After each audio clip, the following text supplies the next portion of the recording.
चलिए दोस्तों, आज पॉलिटिकल थियरीज के इस सीरीज ऑफ एपिसोड्स में एक और पॉलिटिकल थियरी डिस्कस करते हैं। आज चर्चा करते हैं कम्युनिज्म के बारे में। क्या है ये कम्युनिज्म, किन किन देशों में एग्जिस्ट करता है, क्या ये एक सफल पॉलिटिकल आइडियोलॉजी है? चलिए आज इस आइडियोलॉजी को समझते हैं द यूथ स्पीक्स विद देव के इस एपिसोड में। At the stroke of the midnight hour, when the world sleeps, India will awake to life and freedom. दोस्तों, अगर आप देखेंगे तो ऐसे बहुत सारे socio economic system and overlapping philosophies हैं जो कम्युनिज्म को डिस्क्राइब करते हैं। लेकिन अगर आसान से भाषा में हम देखेंगे तो कम्युनिज्म वो सिस्टम ऑफ गवर्नमेंट है जहां एक स्टेट के सारे लोग मैन्युफैक्चरिंग या मीन्स ऑफ प्रोडक्शन को इक्वली ओन करते हों। कम्युनिज्म का बेसिक इंटेंशन या aim capitalist based caste system को रिमूव करना है।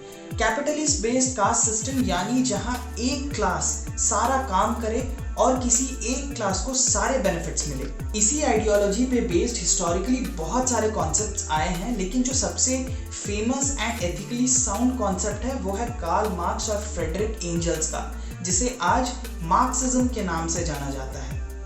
इन जनरल मार्क्सिज्म फोकस करता है वर्कर के एक्सप्लॉयटेशन पे।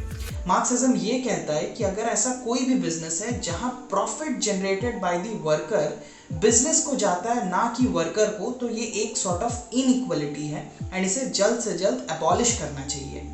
Historically USSR, China, Vietnam, Cuba, ये सारे कंट्रीज अपने अपने फॉर्म ऑफ कम्युनिज्म एस्टैब्लिश करने की कोशिश की, लेकिन ये सोशलिस्ट कंट्रीज बने ना कि कम्युनिस्ट कंट्रीज।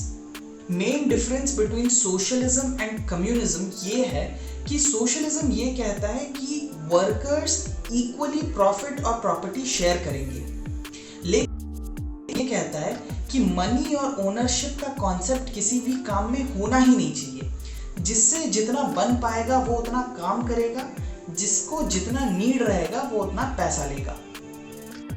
आइडियोलॉजी को अचीव करने के चक्कर में इसने लीड किया to lower standards of living, government corruption and in case of USSR to total collapse and failure. बहुत सारे रीजंस क्रिटिक्स ने दिए कि क्यों communism as an ideology fail हुआ, लेकिन उसमें से सबसे स्ट्रॉन्गेस्ट क्रिटिसिज्म जो था वो ये कहता है कि कम्युनिज्म इंसेंटिव के कॉन्सेप्ट को ही हटा देता है। इसीलिए लोगों के पास मोटिवेशन ही नहीं रह पाता to work daily and to work harder.